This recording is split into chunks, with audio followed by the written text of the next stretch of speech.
So this is the current state of things. Boxes everywhere. And this is after a shipment just went out. So this is actually a little more clean. Mr. Dean is taking a nap. Would you like to say hi? Hi, if you're new here, my name is Katesbookdate. I'm an author and an editor. I have 10 books out currently. All my stuff is linked down below. We've hit a roadblock with some stocking issues, inventory issues, whatever you want to call it, because of Amazon. So we just got a new shipment in of book 1 paperbacks, which is good. I also just got a shipment in of book 3s. I'm down to 2 that are not damaged that I can use. The other ones are in there. Got a decent number of book 2s. Book 4 I've had the most luck with the shipping. And then you can see I'm completely out of hardcovers except for a couple of random book 2s. And then I have sprayed edge ones. They're also in like boxes right now. And because of spacing issues, I've just started storing the damaged ones in this corner. I'm planning on doing a restock with these around Black Friday. I'll get into it. So at this point, the only orders I'm able to stock are a couple more full set paperback ones until I'm out of book 3s. And then a couple of random orders that like got book 1 and book 4 paperbacks I can do, or like only book 4 and a puzzle or something like that. But once I finish doing those, honestly, it's gonna turn back into a waiting game. I put in a ton of orders with Amazon for hardcovers back in October, and they're not supposed to get here until December 5th.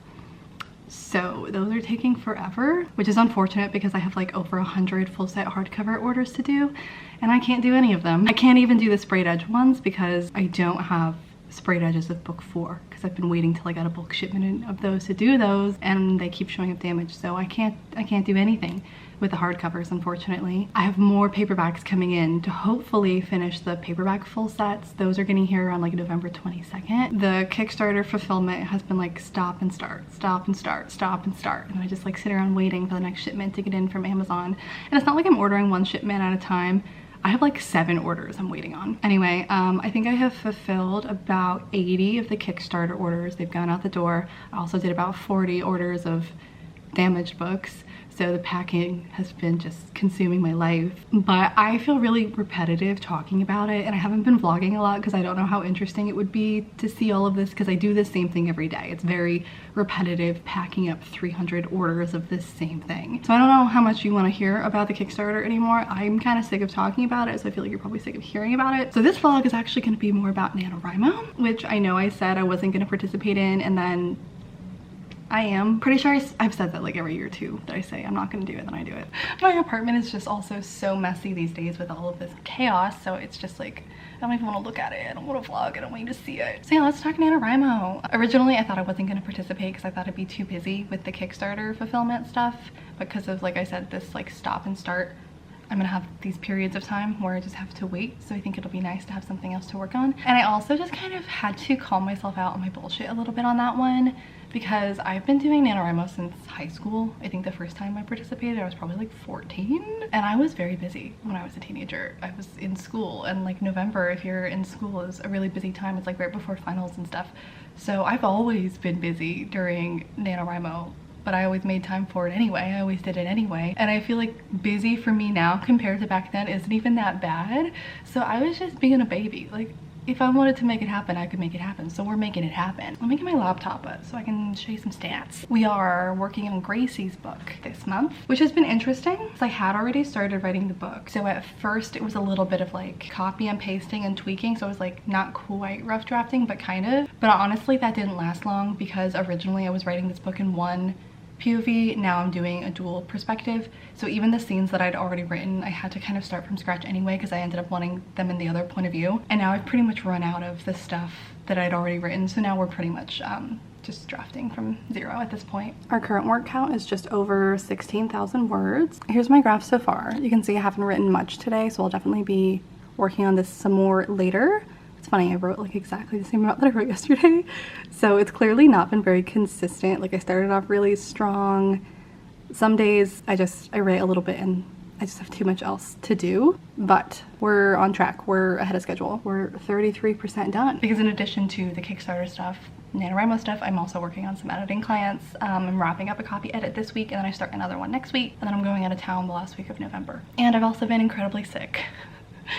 So it's been a fun time. I'm feeling a lot better now. It's still kind of just like dragging out, but I feel like it's gonna be one of those things that just continues to drag out for a few weeks. This vlog is also being sponsored by Dossier, which is very fitting because we are finally writing a rough draft again. It's been a while, and I like to pair one of their perfumes with each of my books. So I just recently picked one of their perfumes, a new one, after forever of using this one. That's gonna go along with Gracie's book. Our official scent is their Powdery Peach. Dossier is a fragrance company that basically sells dupes of really popular luxury scents, except there's a much more affordable, about like $30 or $40 per perfume. If you go on their site, you can see which perfume their scents are inspired by. They're clean, cruelty-free, all the things that I love. Would highly recommend. I'll have a link down below in the description, which will get you some money off. Highly recommend. I've liked all of theirs that I've tried. And with the holidays coming around, I actually think that would be a really great gift idea. But now getting back into the rest of the vlog, I feel like we have so much to get caught up on. I've been feeling so just like tired and not able to vlog because I've been so sick, and I feel like we haven't talked in so long. Ooh, if this vlog's not going up yet, I may have already made the announcement. Or maybe one of, okay, I have 2 upcoming announcements. I think one of them, by the time this vlog goes live, will be up, which is that I'm gonna be an attending author at the Romantasy BookCon in Orlando, Florida in October of 2024. The tickets go on sale later this month, and I'm really, really excited. This is gonna be my first ever in-person event. So I'll be there signing books, and there's also some other events. There's like, meet and greet mingling things with like cocktails and desserts and stuff. There was a masquerade ball and like a lot of really, really fun stuff, and obviously a ton of other Romantasy authors will be there. So if that sounds fun to you, or if you live in Florida, I would love to see you there. Yeah, no, I'm really, really excited. Like I said, I've never done an in-person event. I was kind of blown away when they invited me. The lineup of other authors who are gonna be there, the ones they've announced so far, I'm pretty stoked about it. It's gonna be really fun. So yeah, I'll have the link down below. I don't know if the ticket sales are live just yet, but definitely keep an eye out on that if that's something that might be interesting to you about a year from now. Plenty of time to plan ahead. I've gotten some questions about, you know, do I think Gracie's book is gonna be the next book I publish, because that's what I'm working on right now.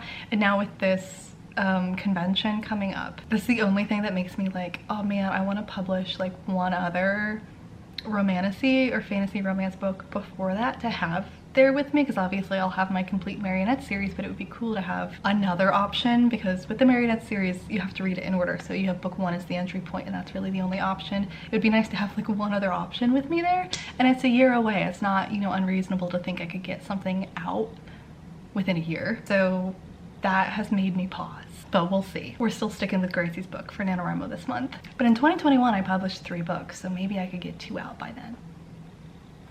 Don't get your hopes up, we'll see. So yeah, obviously I'm not doing like daily or weekly official NaNoWriMo vlogs, but I am hoping to put up at least a few this month while I'm working on the book. This has been so much fun, honestly. I haven't been drafting this consistently in a while, and I've been really enjoying the book. This is a book that I started way back in, I want to say like 2021, and it's been on pause for years. Somehow managed to like maintain the same level of excitement for it and getting back to it. It's been interesting because a lot of what I had originally planned for the book has stayed the same. I'm still writing the scenes the way I planned them 2 years ago, but a lot of things are different. The love interest mainly, like who he is, what his family life is like and stuff, I ended up going like a completely different direction than I had originally thought, especially because I'm writing chapters from his point of view. That's kind of helped me flesh him out more, and it adds a really, really interesting dynamic to the story. So it's very different than any of my previous love interests, which is fun. I think I've said this before, I think Gracie is my favorite voice to write from for like a female protagonist, which is saying a lot because you know how much I loved writing Valerie in the Marionettes series. But Gracie's, the way her brain works, it's so much fun to get into her head. She's like kind of like quiet and nervous, but also like incredibly melodramatic in her head. Like the way that she comes across to other people versus the way she's in her head are 2 completely different things. So especially writing from her point of view and her love interest point of view, and like the way he's perceiving her and the way like her internal world is, the contrast of writing those 2 versions of her has been so much fun. I don't have a release date, I don't have any plans for this book yet. I'm planning for it to be the first book in a standalone series. They'd be like interconnected, but they follow different characters. I've spoken on this book a little bit. It's gonna be a very like summer vibes romance book. Her love interest is her older brother's best friend, set in a small coastal town after Gracie graduates college. If you don't know, also Gracie is the book is a character who appears in my book, The Anti-Relationship Year, when she's a freshman in college. You do not have to read this book to read this one, but if you read both, obviously you will recognize Gracie. So it's been really fun to also write this 22-year-old version of Gracie, when the last time I was writing her she was 18. I do have a title. It might change, but I think I'm gonna stick with it. I actually have titles for the whole series, and I made myself a little cover on Canva. Obviously it will not be the actual cover, but being able to like have that visual and like look at it, I've been in the zone with this book. I've been like really into it. It's been really fun. I'm hoping to get one more shipment of stuff out after I can finish off with these paperbacks, but then we'll be on pause probably for another few weeks until I have more shipments come in. So if you ordered from the Kickstarter, if you ordered anything other than a full set, either paperback or hardcover, definitely by the end of this week all of yours will be out. I did send out a couple of full sets of hardcovers already. I'll have like a handful of full sets of paperbacks go out as well, but for the most part, if you ordered a full set, those are the ones that are a little delayed, especially the hardcover ones. Trust me, I am as frustrated as you might be. I was hoping to have everything done by the end of November. That's going to be impossible because they're not even going to get to me before the end of November, but I am hoping to get them all out before the end of the year, at least. And then as far as the damaged books go, I did do one wave of those. Those have all been shipped out now if you ordered a damaged book. I've obviously been accumulating some more. I haven't wanted to do those while I'm focusing on the Kickstarter orders, but in these like waiting periods when I can't fulfill any more Kickstarter orders and I'm waiting for more shipments to go in, that's when I think I'll set those live again, when I can't do any more Kickstarter stuff, which will be later in November. That's why I'm thinking kind of like Black Friday. So if you go on my website, you can put in your email to be notified of when they're restocked, or just, you know, keep an eye on my social media. I'll obviously announce it everywhere when they go live again. Yeah, so all the damaged books will be discounted. There's kind of like a flat rate for the general damaged ones. There's a clearance bin for the more severe ones, and then I'll do some extra coupons because it's Black Friday and I want to get rid of all of these. Anything else to talk about? I feel like this vlog might just be me sitting here and talking the entire time. I think you guys actually asked some questions on the previous vlog. Rapid fire though. So I did answer your question in the comments, but in case anyone else also had this question, they asked about how my books have black pages with white font, and if that's done through a specific company or does it have to be done a certain way. She's talking about the hardcovers. Let me take a second and see how cool these edges turned out.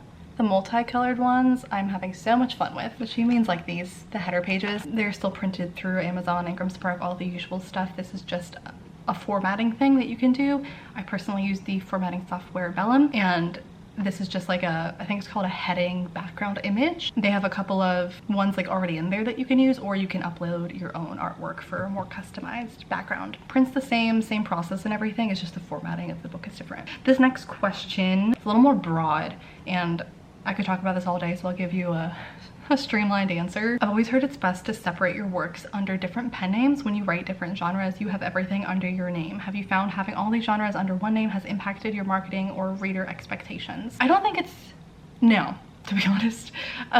Yes, that is general advice that you will hear, but that's also not advice that I think everyone should take. That's very specific advice depending on how fast of a writer you are, how often you can publish, and also what genres you're writing. If you're writing like children's books and erotica, you 100% want to separate those, like that kind of thing. And it's also one of those cases where if you don't publish very often and you can't keep up with both pen names and there's like years between when you can publish for one or the other, that's when you might want to rethink having to do that. So for me personally, it's not really a problem because I don't really, there's some of my books that I'm not trying to sell, to be honest. Like my poetry books, I really put no effort into marketing them these days. They don't sell that much and I really don't care. I mean, it would be great if they did sell more, but I really I don't focus on those anymore, and I don't plan on publishing them anymore in the future. If I could go back and publish them under a different name, I would, but it's not really something I care to put time and effort into, and like republishing them, like it would be a whole thing and I don't think it's worth the effort. And then as far as my other books go, some people will separate like paranormal and contemporary under different names, and for the reason that I said, like I don't publish that fast, so I don't feel like it's that big of a thing. And I also feel like mine are close enough that I'm fine with them being under the same name. I write romance and some of them have supernatural and paranormal elements and some of them are contemporary, and that's just what works for me. There's some crossover in my genres, but I do feel like the majority of my readers either read my paranormal stuff or my contemporary stuff.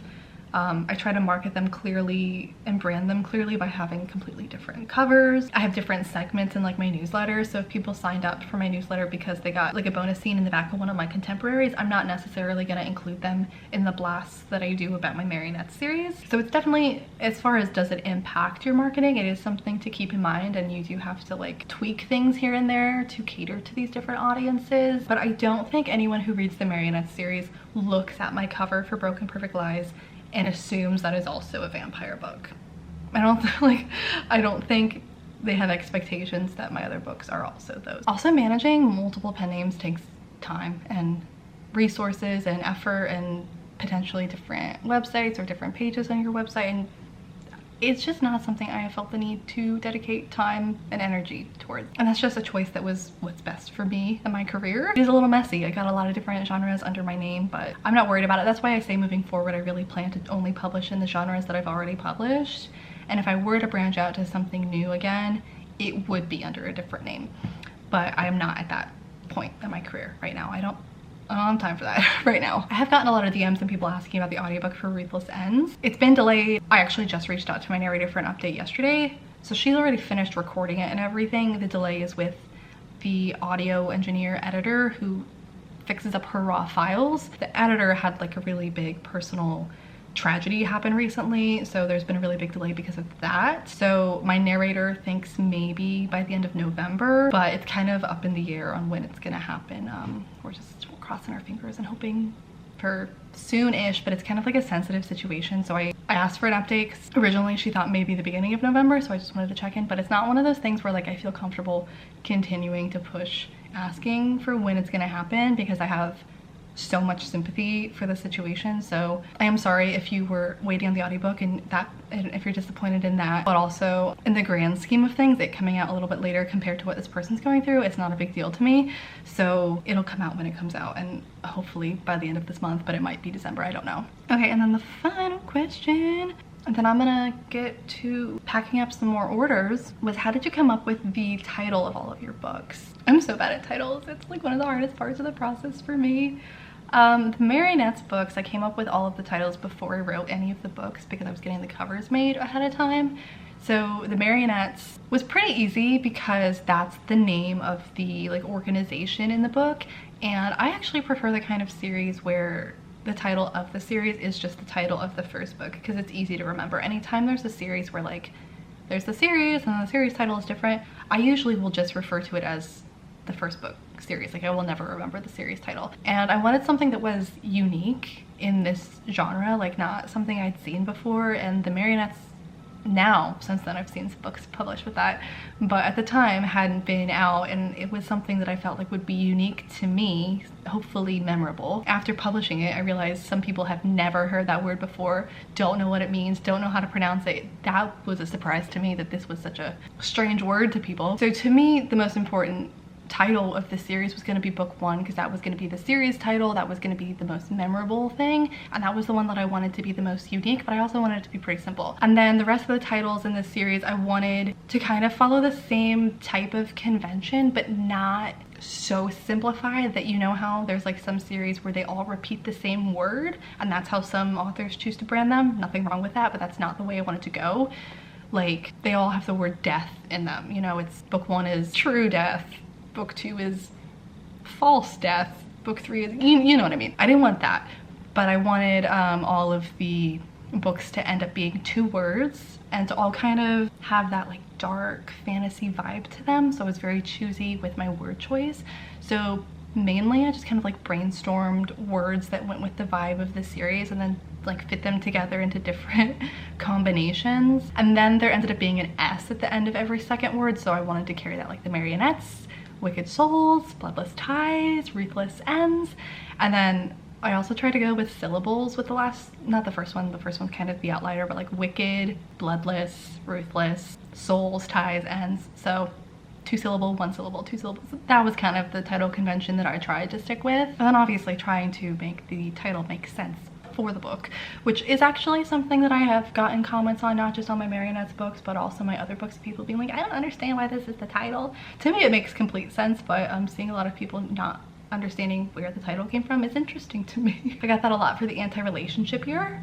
I got that for Wicked Souls, and to me it's like so obvious why that would be the title. So it's funny that some people don't, it doesn't make sense to some people. It's interesting. Then the Pact books were easy, kind of similar to the Marionettes being the title because that's the organization in book 1, the Anti-Virginity Pact. That's the pact that they sign in the first book, so that was easy. It's called the Anti-Virginity Pact. Then obviously I wanted the companion to have a same title construction, which did put me in a little bit of a corner. Coming up with the anti-something was interesting, so I ended up going with the anti-relationship year because the main character is very like anti-relationship. She doesn't want to date anyone, doesn't want anything serious. And same title convention, syllables, virginity, relationship, pact, year, 1 syllable. And then Broken Perfect Lies, I don't know, that was just always the title for it. Even before I wrote the book, it just makes sense for the book and what it's about, and I kind of liked the double meaning there. It's about a pop star who's been living a double life that no one knows about, and then the truth gets out. So they were these like lies of a perfect life that were revealed, so ruined, broken. But it was also definitely not a perfect life, and you get to a lot of like the deeper, darker things. So you realize they were not, it wasn't perfect at all. You know, I don't know, it just kind of made sense in my brain. But those are all my books, those are all my novels, poetry collections. Sweetest Kind of Poison was always the Sweetest Kind of Poison. I actually don't know, I haven't looked through that collection in a really long time. Originally, those words were in one of the poems. I don't know if that poem is still in the book, maybe. Poems for the End of the World, I just liked the way it sounded. I felt like it fit with the vibe of the book. Also had that title before I wrote the collection. Breakable Things is the only one that went through slight changes. It was originally called The Good Things, but now Breakable Things is broken into multiple parts, and one of the parts in the book is called The Good Things, and now Breakable Things is the title instead. And I think Breakable Things, that phrase shows up in one or more of the poems as well. But those are my books. I think that's everything. Yeah, other than Breakable Things, all of my books have always had the same title. They were always going to be named the same thing. Nothing ever changed. Like once I knew the title, that was it. The only other one being Gracie's book. It's gone through a couple of different titles, and obviously I haven't announced it yet, so it's not even official. It might change again. In general, when thinking of a title, I would look at other books in your genre, just kind of see what the trends are. I would try and come up with something as original as you can. I wouldn't worry about that too much. There are so many books in the world coming up with an original title. There are so many books with the same title. Sometimes it's unavoidable and it's not the end of the world, unless like your premise is also really similar and your cover is also really similar. That's when you get on some iffy ground. But I would search to try and see if there's another book first, and maybe think twice if there is. But it happens. It's unavoidable in some cases. Something easy to remember would be nice. Something easy to spell for people to search would be nice. Something that fits the book, something that fits the vibe. And if you can convey some like tropes or like elements of your book in your book title, that's something a lot of authors will use. Some, not all. There's a pretty clean line on what authors think about. I feel like that's a pretty polarizing thing. Some authors put it either in the title itself or in like the subtitle. Some authors will not do that at all. So much to consider. As with everything in self-publishing, lots of decisions to make. It was a really long opening chat for the blog. I don't know how much more interesting content I will have for today. I will be packing some books, writing some words. That's it. That's my life right now. I tried to be proactive with these last night. They're full sets. I didn't have book 1s yet, so we're gonna add book 1s to these. 1, 2, 3, 4, 5. I love how inconsistent Amazon is. Can you see how like blue this one is compared to these? That happened with one of these too. It was like purple. First we pull up the order to see if they wanted it personalized or just signed. That's better. We wanted it personalized. Individually gift wrapping every single book of over 600 books. It's a full-time job. Thankfully, with all of these delays, I'm not packing all of these orders at once. I've basically been doing waves of like maybe 30 or 40 orders, both because that's all I have at one point, but then also I have to borrow the little like dolly cart from my building to take downstairs to leave in the mailroom. And when I start stacking up these boxes, about 40 is the limit on how much I can fit in there in one go. And also my poor building, that office down there, I take up the whole thing to leave my packages in there. The funny thing is no one's asked me like, why am I always coming down here with like a million packages? What do you think they think I'm doing? Actually, that's not true. The people who get stuck in the elevator with me, they'll ask me, they'll be like, that's a lot of mail. The people who regularly have to deal with all the mail, they've never asked me, so they just don't know. This is what I do most nights. I'll start at like maybe like 6, and I'll be here till 10. Signing books and packing, and I'll just put something on the TV, and it's tedious, but honestly it's kind of fun. I like doing this. I feel like I've been just feeling a lot more grateful lately as I'm sitting here doing this. Like, it's really dawning on me that, like, I don't know, I try to imagine like telling like 13-year-old me that I'm sitting here like signing 600 books, and like that many people want to read my stories, and like this is what I do for a living. She would be like, she would feel so cool. It takes a while and it's tedious, and I've been having to wear my compression gloves because my hands have started to hurt. I don't know where they are right now, but honestly, even the tedious parts I'm enjoying doing. And I've just been like watching TV while I do these. I've started a lot of new shows. I started watching Station 19. I don't know why I never watched that because I like Grey's Anatomy. I've been rewatching Reign, but I kind of got burnt out on it. That's why I started watching something else. I just started watching Yellowstone the other night. I was watching game shows the other day, which I just like want to have something going on in the background. And when I'm sitting here for 5 hours, it just like loops and keeps playing something, and I just like don't bother to change it, because I was watching Shark Tank and then it went over to like Celebrity Family Feud or something.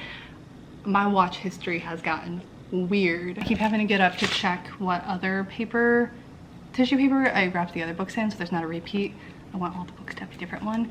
And I got all kinds of sets, so there's lots of options. See, this set, they're all different patterns, but they're silver.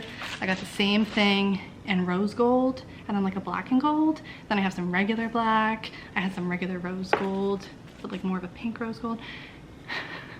I'm trying to keep it interesting. I'm trying to entertain myself. I want to talk a little bit about my NaNo book, where I am with that. I feel like it's going well. I'm like second guessing myself a lot with this one. I'm like in my head about, is this boring?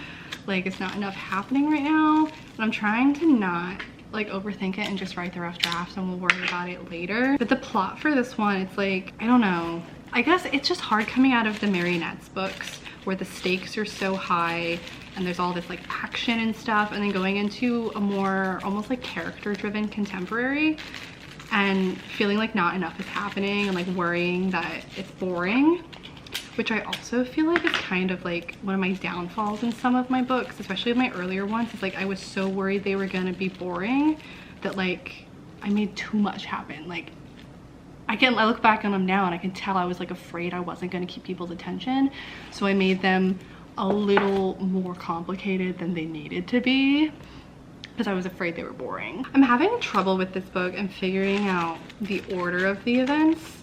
Like, I feel like I have pretty much, maybe not every scene, but most scenes that are gonna happen in the book, but I'm like not quite sure the order I want everything to happen, because it's going to like really affect, I don't know, everything. I'm always like more towards slow burn romances.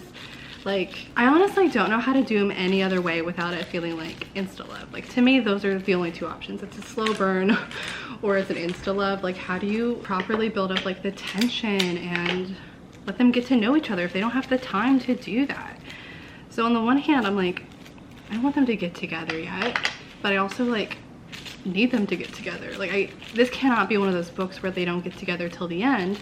They need to be together for some of this stuff that's going to happen in this book, which will impact the series of events. As far as goals for this NaNoWriMo, it definitely won't be the end of the book, but honestly, just hitting 50K would be awesome. I don't know if it's gonna happen. Like I said, I'm going out of town that whole last week. I'm also working on pretty long editing projects, so I don't know.